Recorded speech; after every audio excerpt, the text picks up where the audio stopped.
What's going on, gamers? And this is Watch Dogs. And this is Watch Dogs. And this is Watch Dogs. What the hell?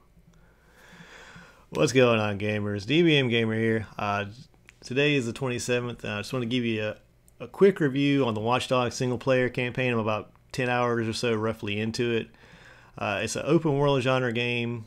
In the vein of the Grand Theft Auto 5 or Grand Theft Auto series, and allows you to do a lot of crazy things like what you're seeing on the camera here. But before I get into all that, I just want to let's go ahead and address the elephant in the room here, and that's the graphics comparison.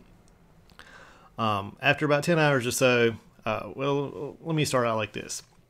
When they debuted the thing on E3, everybody was just really freaking shocked by how well it looked, including myself. I was amazed.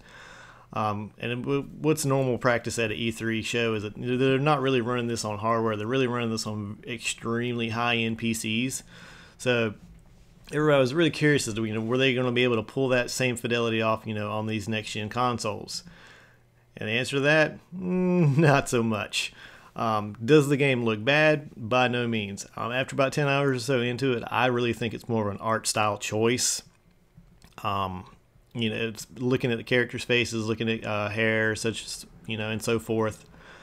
But would the graphics keep me from playing the game? Oh, hell no. The game is solid. I did have my concerns about it, but there is a lot going on in this game. Sort of similar to a Grand Theft Auto or a Saints Row. So you get a lot of bang for your buck on this. Now, I don't want to ruin any of the story. I'm not into spoilers. And I kind of, I avoid movie trailers myself because I don't want to know anything about a movie if I'm interested in going to go see it. So I'm just going to focus on kind of the mechanics of the game. One of the big additions to this, I'm sure everybody's familiar with Grand Theft Auto, so it's got all the trappings of a Grand Theft Auto, with one addition, and that being the cell phone, which allows you to do a lot of really cool, interesting things, like as far as hacks. And then it's also kind of your gateway to a lot of the other little distractions that are in the game, including the mini games, which are kind of littered throughout the city. You've got the trips, which are, well, obviously trippy. They range from basically it's different game mode to try out. The one that I really enjoyed was the alone game mode, which kind of turns the city into kind of like almost as like a zombie apocalypse. Minus the zombies, everybody's robots. But I really did enjoy my time in playing the single player campaign. If I had really anything negative to say about the game, it's got to go to the physics on the cars. Once you kind of get them up to a decent speed, they kind of get a little wild and a little unforgiving.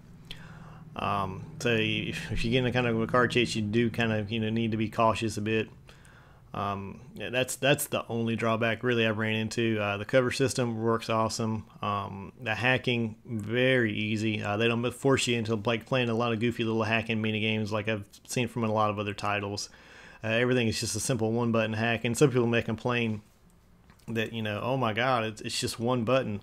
Well, would you want to have to play a goofy mini game every time you wanted to raise the bollards or blow a pipe or make a hoppy horse move? I mean, really, is that what you want to do? Not me.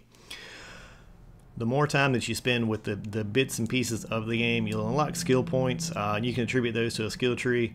And the more skills that you unlock, the more you can do. And that's pretty much standard fare as in any of these open world games, a la an Infamous type. So would I recommend getting the game? Most definitely. Like I said, I would not let the a lot of the naysayers, that are kind of calling out that, oh, well, this isn't solid and this is too much like a Grand Theft Auto 5 or this is too much like Infamous. The comparisons that you're looking at are top-notch comparisons, and in some cases, especially with like Grand Theft Auto 5, Infamous Second Son, these are games that are on a third and fifth iterations. This is Watch Dogs' first time out in the park, and I would say it's a success.